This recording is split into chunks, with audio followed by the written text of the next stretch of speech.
Hi guys, welcome to my YouTube channel. So good morning. So mayroon naman tayong ipapakita sa atin mga ka-tutorial. So full welding ako gas weld ako ng refrigerant pipe. So ayan po ay mga copper pipe para sa aircon. So ayan po ay sinimulan ko na mag gas weld sa mga joint. Ayan ay 5/8 na pipe na refrigerant pipe. So bago tayo magsimula dyan, huwag muna natin kalimutan mag-subscribe, mag-like at mag-share. At pakipindot na rin ang notification bell para updated tayo sa ating mga video. So ayan po ang ating ipapakita natin kung paano diskarte sa paghihinang ng refrigerant pipe.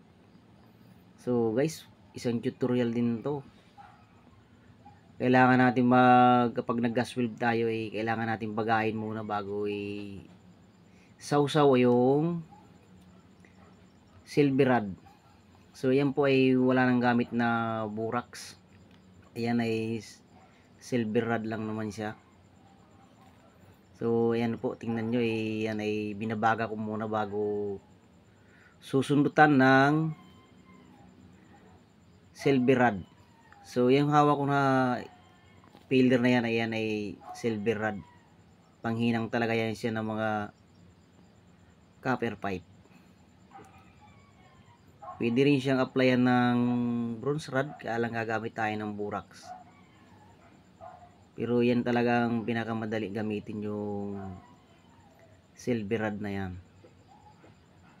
Dahil kapag yan ay minikos-mikos mo yung tubo, lalo pag bagang-baga na siya. So yan po ang technique niyan, kailangan bagang-baga siya bago may susundot yung atin silver rod. Ayan. So mga ka-tutorial, natural lang yan na siya na maitim yung ating pinaghinangan. Dahil yan ay hindi katulad ng stainless yan na maputi. Ayan. Pero kapag yan ay sinawsaw natin sa tubig, ayan ay puputi pa rin siya mga ka-tutorial. Yan po ang ating panibagong technique.